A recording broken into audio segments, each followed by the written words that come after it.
जय माता दी। दिव्य भागवत पुराण की यात्रा में आप सभी का स्वागत है। जो भी ये पावन कथा श्रवण कर रहे हैं, माँ भगवती आदि शक्ति की कृपा उन पर सदैव बनी रहे। माँ आपके मन की हर इच्छा को पूर्ण करे। जो भी श्रद्धा से देवी भागवत पुराण की कथा श्रवण करता है, माँ उसके जीवन से धीरे धीरे सभी कष्ट समाप्त कर देती हैं।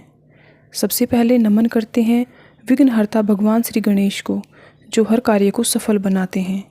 वंदन करते हैं ज्ञान और वाणी की देवी माँ सरस्वती को, जो हमारी वाणी को पवित्र बनाती हैं। और प्रणाम करते हैं संकट मोचन श्री हनुमान जी को, जो हर कष्ट को दूर करते हैं। आइए उनकी कृपा से इस पवित्र पुराण की शुरुआत करते हैं। चौथा अध्याय। दक्ष प्रजापति की तपस्या से प्रसन्न भगवती शिव का सती नाम से उनकी पुत्री के रूप में जन्म लेना, भगवती सती एवं भगवान शिव की परस्पर प्रीति। श्री महादेव जी बोले, एक बार की बात है, जगत की सृष्टि करने वाले ब्रह्मा ने दक्ष प्रजापति को हर्षित करते हुए उनसे कहा, पुत्र, मैं तुम्हारे कल्याण की एक बात बता रहा हूँ, तुम इसे सुनो।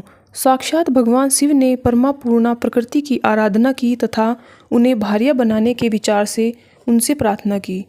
इस पर उन प्रकृति ने वह बात स्वीकार कर ली। अतः वे महेश्वर कहीं न कहीं जन्म लेकर उन शिव को पति के रूप में अवश्य प्राप्त करेंगी, इसमें मुझे कोई संदेह नहीं है। वे प्रकृति जिस प्रकार आपकी पुत्री के रूप में उत्पन्न होकर शंभु की भार्या होवे, इसके लिए आप अति कठोर तपस्या के द्वारा भक्तिपूर्वक उनकी प्रार्थना कीजिए। वे इस लोक में भाग्य से जिसकी पुत्री के रूप में उत्पन्न होंगी, उसका जीवन सफल हो जाएगा और उसके पितृगण भी धन्य हो जाएंगे। अतः इस जगत में उत्पन्न माया रूपिणी लोकबंधा उन जगदम्बिका को पुत्री रूप में प्राप्त कर आप अपना जन्म सार्थक कीजिए। दक्ष बोले, पिताजी, मैं आपकी आज्ञा से निश्चित रूप से वैसा ही प्रयत्न करूंगा जिससे वे साक्षात प्रकृति रूपा जगदम्बा मेरी पुत्री के रूप में जन्म ले। श्री महादेव जी बोले, ब्रह्मा जी से ऐसा कहकर दक्ष प्रजापति अति शीघ्रता से क्षीर सागर के तट पर आकर जगदम्बा की आराधना करने लगे। मुनिवर, उन्होंने उपहास इत्यादि तपश्चरण से भगवती की आराधना करते हुए 3000 दिव्य वर्ष बिताए। उस प्रकार की तपस्या से रत दक्ष के सम्मुख भगवती शिवा प्रकट हुई। उनका विग्रह निखरे हुए काजल के समान था तथा वे 4 सुंदर भुजाओं के से युक्त थी। वे अपने हाथों में खड़ग कमल तथा अभय मुद्रा धारण किए हुए थी। उनके नेत्र नील कमल के दल की भांति सुशोभित थे। उनके दांत अत्यंत मनोहर थे। वे सुंदर मुंडमाला से विभूषित थी। वे दिशा रूपी वस्त्र धारण किए हुए थी। उनके बाल खुले हुए थे। वे अनेक विद्ध मणियों से शोभा पा रही थी। सिंह की पीठ पर सवार थी और मध्यकालीन सैकड़ों सूर्य की प्रभा के समान प्रकाशमान थी। उन्होंने दक्ष से कहा, वत्स, तुम मुझसे क्या याचना कर रहे हो? प्रजापते, तुम्हारे भाव से प्रसन्न होकर मैं उसे तुम्हें शीघ्र दूंगी। दक्ष बोले, माता, यदि आप मुझे निष्पाप दास पर प्रसन्न हो तो मेरी पुत्री के रूप में मेरे घर में जन्म लीजिए। श्री देवी बोली, मुझे पत्नी के रूप में प्राप्त करने की कामना से शंभु ने पूर्व काल में मुझसे प्रार्थना की थी। वह प्रार्थना मैंने पूर्व में स्वीकार कर ली थी। अब मुझे कहीं जन्म लेना है। अब मैं आपके घर में जन्म लेकर शंभु की भार्या बनूंगी। मैं साक्षात प्रकृति स्वरूपिणी भगवती पूर्णा आपकी इस तपस्या से प्रसन्न हूँ। स्वर्ण तुल्य गौर अंगों से युक्त विग्रह वाली मैं आपकी कन्या होंगी। सुंदर शरीर वाली तथा सौम्य रूप वाली मैं तभी तक आपके यहाँ रहूंगी जब तक आपकी तपस्या का पुण्य क्षीण नहीं हो जाता। पुण्य तपस्या का पुण्य क्षीण होने पर जब आपके द्वारा मेरा अनादर होगा, तब मैं इसी तरह का विग्रह धारण कर लूँ। अपनी माया से स्थावर जंगमय संपूर्ण जगत को विमोहित करके अपने धाम चली जाऊंगी। श्री महादेव जी बोले, मुनिश्रेष्ठ, तीनों लोकों की जननी तथा उत्तम गुणों वाली प्रकृति देवी दक्ष से ऐसा कहकर उनके देखते देखते अचानक अंतर ध्यान हो गई और इससे प्रजापति दक्ष ने भी अपने घर में जाकर ब्रह्मा जी से उस वरदान के विषय में बताया जिसे जगत दात्री भगवती ने प्रसन्न होकर उन्हें दिया था।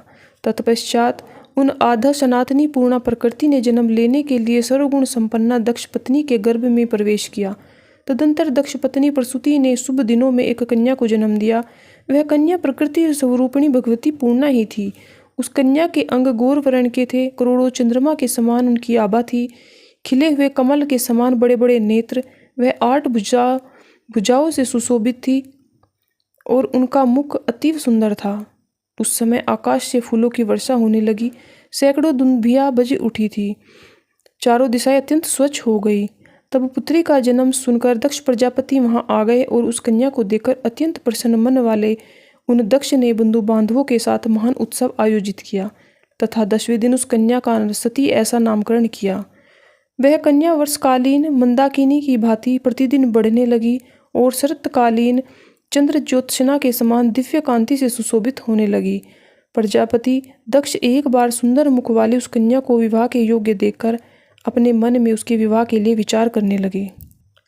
यह कन्या किसे प्रदान करनी चाहिए, अथवा ये तो शुंभप्रा प्रकृति है, तो अपने वर हेतु पहले से ही वचनबद्ध है, इसलिए वह बात मेरे पूरी तरह बहुत प्रयत्न करने पर भी किसी प्रकार अन्यथा नहीं हो सकती। जिस शिव के अंश से उत्पन्न रुद्रगण मेरी आज्ञा का अनुगमन करते हैं, उनको बुलाकर यह रूपवती कन्या देने योग्य नहीं। इसलिए शूलधारी शिव को बिना आमंत्रित किए श्रेष्ठ देव, दैत्य, गंधर्व और किन्नरों की एक शिव शून्य सभा बुलाकर मुझे शुंभरोत्सव यज्ञ का आयोजन करना चाहिए। तब वही होगा जो विधि का विधान होगा। तब अपने मन में भली भांति ऐसा निश्चय करके मनस्वी दक्ष प्रजापति ने सभी देवताओं तथा असुरों को बुलाकर बिना शिव के ही सभा का आयोजन कर दिया। सती के उस अद्भुत तथा मनोहर शुंभर में देवताओं और दैत्यों तथा मुनींद्रों की कांति से वह सभा भी अत्यंत सुशोभित हो रही थी। वह सभा सूर्य के सदृश तेजमय और चंद्रमा के समान कांतिमती होकर सुशोभित हो रही थी। मुनिवर दिव्य माला और वस्त्र तथा प्रभा में स्वर्ण के मुकुट धारण किए हुए श्रेष्ठ देवगण उस सभा में विराजमान थे। मणियों तथा स्वर्ण से सजाए गए उनके रथ, घोड़ों और हाथियों एवं विभिन्न वर्णों के ध्वजों, छत्रों तथा पताकाओं, इन सभी से सुसज्जित वह दक्षपुरी कांति युक्त होकर शोभा पा रही थी। सैकड़ों हजारों नगाड़े, मृदंग और ढोल बजने लगे। उस ध्वनि से सारा आकाश गूंज उठा। उस सभा में गंधर्व गण मनोहर गीत गा रहे थे और सैकड़ों हजारों श्रेष्ठ अप्सराएं आनंदित होकर नाच रही थी। इसके बाद प्रजापति दक्ष शुभ समय आने पर त्रिलोक्य सुंदरी उस कन्या सती को सभा में बुलाया। मुनिश्रेष्ठ मनोहर तथा कांतियुक्त वह सती परम प्रसन्नता पूर्वक वहां उपस्थित हुई। वह सौंदर्य की प्रतिमा के समान सुशोभित हो रही थी। इसी बीच सर्वश्रेष्ठ महेश्वर नंदी पर सवार होकर वहां आ गए और अंतरिक्ष में स्थित हो गए। तदंतर शिवविहीन उस सभा को देखकर प्रजापति दक्ष ने अपनी परम सुंदरी कन्या सती से यह कहा, माता, ये देवता, असुर, ऋषि तथा महात्मा लोग यहाँ उपस्थित है। इनमें जो भी आपको अच्छा प्रतीत हो, उस गुणवान तथा सुंदर रूप वाले को माला पहनाकर आप उसका वरण कर लें। उनके ऐसा कहने पर प्रकृति रूपिणी देवी सती ने शिवाय नमः ऐसा कहकर वह माला भूमि को समर्पित कर दी और वहां पर प्रकट होकर भगवान शिव ने सती के द्वारा अर्पित की गई उस माला को अपने सिर में धारण कर लिया। रत्नों से विभूषित समस्त अंगों वाले, करोड़ों चंद्रमा के समान प्रभाव वाले दिव्य माला तथा वस्त्र धारण करने वाले, दिव्य गंधों से लिप्त शरीर वाले, खिले हुए कमल के समान 3 नेत्र वाले दिव्य रूपधारी भगवान सदाशिव सती के द्वारा प्रदत्त उस माला को धारण कर प्रसन्नतापूर्वक सभी देवताओं के देखते ही देखते उस स्थान से सहसा अंतर्ध्यान हो गए। मुनिश्रेष्ठ सती ने महेश्वर को माला अर्पित कर दी। उस कारण से दक्ष प्रजापति का उस सती के प्रति आदर भाव कुछ कम हो गया। इसके बाद मरीचि आदि अपने मानस पुत्रों तथा अन्य मुनीश्वरों के साथ वहां विराजमान ब्रह्मा जी ने सभी प्रजाओं के स्वामी दक्ष से यह बात कही, आपकी इस कन्या ने देवादिदेव शिव का वरण किया है, इसलिए उन श्रेष्ठ महेश्वर को बुलाकर प्रयत्न पूर्वक वैवाहिक विधि विधान से अपनी पुत्री उन्हें दे दो। उनका यह वचन सुनकर प्रकृति देवी द्वारा कही गई पूर्व बात को याद करके दक्ष ने महेश्वर को बुलाकर उन्हें सती को सौंप दिया। महेश ने भी वैवाहिक विधान के साथ उनका प्रसन्नतापूर्वक पाणी ग्रहण कर लिया। इसके अनंतर ब्रह्मा, विष्णु और नारद आदि ऋषिगण वेद वाक्यों के द्वारा उनकी स्तुति प्रिय शिव तथा शिव को स्तुति से प्रसन्न करने लगे। सभी देवतागण उनके ऊपर पुष्पों की वर्षा करने लगे। सैकड़ों हजारों दुंदुभियां भी बजने लगी और सभी देवता, गंधर्व तथा किन्नर अत्यंत प्रसन्न हो गए। जटा तथा भस्म धारण किए हुए विश्वेश्वर शिव को देखकर दक्ष प्रजापति के चित्त में बड़ी व्याकुलता छाई हुई थी और वे मन ही मन सती को भी कोस रहे थे। तत्पश्चात सभी लोकों में एकमात्र सुंदरी सती को साथ में लेकर महेश्वर हिमालय की अत्यंत सुंदर शिखर के लिए प्रस्थान कर गए। मुनिश्रेष्ठ महादेव के साथ सती के चले जाने पर दक्ष प्रजापति का दिव्य ज्ञान विलुप्त हो गया। इस प्रकार श्री महाभागवत पुराण के अंतर्गत श्री शिव नारद संवाद में सती विवाह वर्णन नामक चौथा अध्याय पूर्ण हुआ। 5वां अध्याय दक्ष प्रजापति की शिव के प्रति द्वेष बुद्धि। महर्षि दधीचि द्वारा दक्ष को समझाना तथा भगवान शिव के महात्म्य को बताना। श्री महादेव जी बोले, तदंतर भगवान शंकर और सती की भर्त्सना करते हुए क्षीण पुण्य वाले दक्ष प्रजापति दुख से व्याकुल होकर रोने लगे। मुनि श्रेष्ठ, दुख से संतप्त हृदय वाले उन दक्ष को देखकर शिवजी की भक्ति में तत्पर रहने वाले परम ज्ञानी मुनि दधीचि ने उनसे यह वचन कहा। दधीचि बोले, मोह के कारण परम शिव तथा सती के तत्व को न जानकर आप क्यों रो रहे हैं? आपके महान भाग्य ही ये सती आपके घर में पुत्री रूप में उत्पन्न हुई। ये सती साक्षात निराकार आदि प्रकृति ही है और शिव साक्षात परम पुरुष हैं। इसमें आप लेश मात्र भी संदेह न करें। प्रजापति ब्रह्मा, इंद्र आदि देवताओं तथा बड़े बड़े असुरों के द्वारा कठोर तप करने पर भी जो भगवती उन्हें कभी दर्शन नहीं देती, उन्हें आपने पुत्री रूप में प्राप्त किया है। मोह में पड़कर उन सती को बिना जाने आप उनकी निंदा क्यों कर रहे हैं? निश्चित रूप से उन्हीं महामोह स्वरूपिणी भगवती ने आपको ठगा है। दक्ष बोले, वे शंभु यदि जगत के ईश्वर अनादि और परम पुरुष हैं तो भयंकर रूप तथा 3 नेत्रों वाले उन्हें प्रेत भूमि क्यों प्रिय है? और मुने, वे भिक्षुक रूप में अपने शरीर में भस्म क्यों पोते रहते हैं? दधीचि बोले, वे शंभु पूर्ण नित्यानंद स्वरूप तथा सभी ईश्वरों के भी ईश्वर हैं। जो लोग उनकी शरण ग्रहण करते हैं वे कभी भी दुख प्राप्त नहीं करते। वे भगवान शंभु भिक्षुक हैं। ऐसी दुर्बुद्धि आपकी क्यों हो गई है? ब्रह्मा आदि श्रेष्ठ देवता और तत्वदर्शी योगीजन भी उनके जिनके परम स्वरूप को देख पाने में समर्थ नहीं होते, आप उन विरूपाक्ष शंभु की निंदा क्यों कर रहे हैं? सर्वत्र विचरणशील वे भगवान सदाशिव सभी जगह विराजमान हैं। वे शमशान में रह रहे हैं अथवा सुरम्यपुरी में रह रहे हैं, उन्हें इसमें कोई विशेषता दिखाई नहीं पड़ती है। शिवलोक बड़ा ही अपूर्व है। वह ब्रह्मा विष्णु आदि के लिए भी दुर्लभ है। वैकुंठ ब्रह्मलोक तथा स्वर्ग उस शिवलोक की एक कला के तुल्य भी नहीं है। कैलाशपुरी देवताओं के लिए भी अत्यंत दुर्लभ है। अनेक देवताओं से सुशोभित तथा कल्प वृक्षों से युक्त नंदनवन से घिरी हुई स्वर्ग के अधिपति इंद्र की पुरी अमरावती भी उस शिवलोक की 16वीं कला के भी बराबर नहीं है। मृत्युलोक में भी वाराणसी नगरी नामक उनकी एक परम रमणीय पुरी है, जो मुक्ति प्रदान करने के कारण मुक्ति क्षेत्र कहलाती है। जहाँ ब्रह्मा आदि प्रधान देवता भी मृत्यु की अभिलाषा रखते हैं, तो फिर मानव आदि प्राणियों की बात ही क्या? वह परमात्मा शिव की ऐसी दिव्यपुरी है। यह विचार आपकी दुर्बुद्धि का सूचक है कि वह बिना शमशान के अन्यत्र कहीं भी उनका ठिकाना नहीं है। ऐसे सत्य स्वरूप त्रिलोकेश्वर देवादिदेव भगवान सदाशिव और साक्षात ब्रह्म स्वरूपिणी महेश्वरी सती की भी निंदा आपको अज्ञानवश कभी नहीं करनी चाहिए। वे आपके बड़े भाग्य से ही आपके घर में पुत्री रूप में प्रादुर्भूत हुई हैं।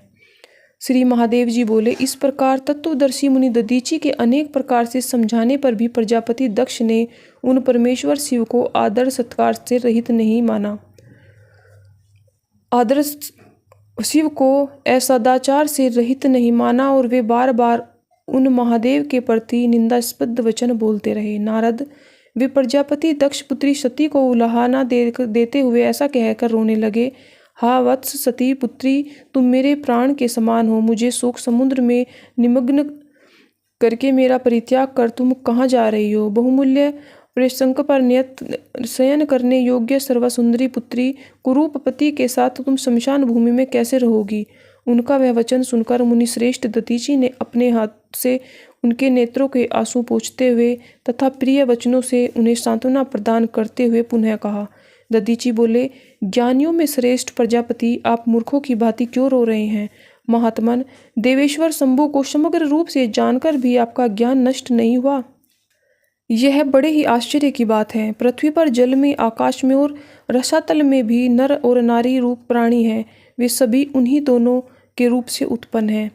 ऐसा आप पवित्र मन से समझ लीजिए। प्रजापति, आप इन महेश्वर को यथार्थ रूप से साक्षात अनादि परम पुरुष के रूप में जान लीजिए और इन सती को त्रिगुणात्मिका चिदानंद स्वरूपणी प्रातपर प्रकृति के रूप में ही समझिए। इन प्रातपर सती को भाग्यवश अपनी पुत्री रूप में तथा विश्वेश्वर शिव को उनके पति के रूप में प्राप्त करके भी यदि आप अपना सौभाग्य नहीं मानेंगे तो विधाता के द्वारा ठगे गए आपको बहुत संताप होगा। प्रजापति, इस सच्चाई को सुनो। शौक से व्याकुल तथा कल्याण की इच्छा रखने वाले तुम सती को प्रकृति के रूप में तथा शिव को परम पुरुष के रूप में जान लो। दक्ष बोले, मुनीश्वर, आप यह सत्य कह रहे हैं कि मेरी पुत्री सती प्रकृति रूपा है और शिव ही सनातन पुरुष तथा तीनों लोकों के ईश्वर हैं। हे मुनि श्रेष्ठ, यह सुनकर भी मेरी बुद्धि दृढ़तापूर्वक वैसी नहीं हो पा रही है कि महेश्वर से बढ़कर दूसरा देवता नहीं है। सत्य बोलने वाले ऋषिगण भी यद्यपि यही कहते हैं, फिर भी शंभु ही सर्वश्रेष्ठ देव हैं, ऐसा मेरा निश्चय नहीं है। मैं जिस लिए शिव की निंदा कर रहा हूँ उसका कारण सुनिए। पूर्व काल में जब मेरे पिता ब्रह्मा जी प्रजाओं की सृष्टि, तब 11 रुद्रों का प्रादुर्भाव हुआ। समान शरीर वाले वे सभी रुद्र महात्मा प्रचंड पराक्रमी, भीषण रूप वाले तथा क्रोध के कारण लाल आंख वाले थे। वे सभी व्याघ्र चर्म धारण किए हुए थे तथा उनके सिरों पर जटाएं सुशोभित हो रही थी।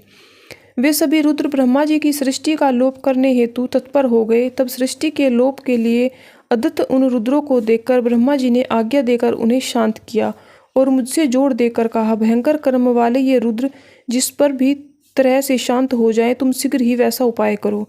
पुत्र, मेरी आज्ञा से तुम इन्हें वश में करो। ब्रह्मा जी के इस प्रकार के वचन से भयभीत वे सभी भीषण पराक्रम वाले रुद्र मेरे अधीन हो गए और उनका बल तथा पराक्रम क्षीण हो गया। महामुने, उसी समय से मुझ में शिव के प्रति अनादर भाव उत्पन्न हो गया है। मेरी आज्ञा के अधीन रहने वाले प्रचंड पराक्रमी ये रुद्र जिनके अंश से उत्पन्न है, मेरे समक्ष उनकी क्या श्रेष्ठता है। मेरी पुत्री सती रूप तथा गुण से जिस प्रकार की है उसे तो आप भली भांति जानते ही हैं। अब मैं आपसे और क्या कहूँ। क्या मेरी आज्ञा के अधीन रहने वाला शिव उस कन्या के योग्य वर हो सकता है? सत्पात्र को दिया गया ध्यान पुण्य और यश बढ़ाने वाला होता है, लेकिन बुद्धिमान पुरुष को चाहिए कि योग्य पात्र देखकर ही अपनी कन्या प्रदान करे।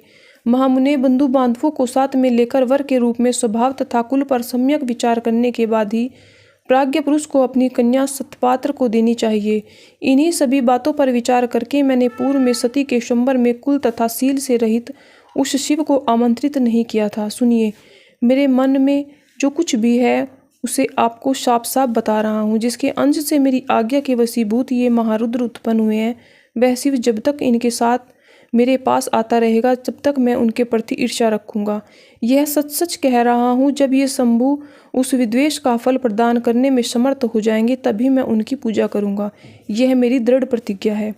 श्री महादेव जी बोले, दक्ष का यह वचन सुनकर वे मुनीश्वर दधीचि अपने मन में सोचने लगे कि भवानी तथा शिव ने इस महामूर्ख प्रजापति दक्ष को निश्चय ही अपनी कृपा से वंचित कर दिया है। जो लोग मन, वाणी और कर्म से सती और महेश्वर का आश्रय ग्रहण करते हैं, वे भी मोह में पड़ जाने के कारण उन्हें भली भांति जानने में समर्थ नहीं हो पाते।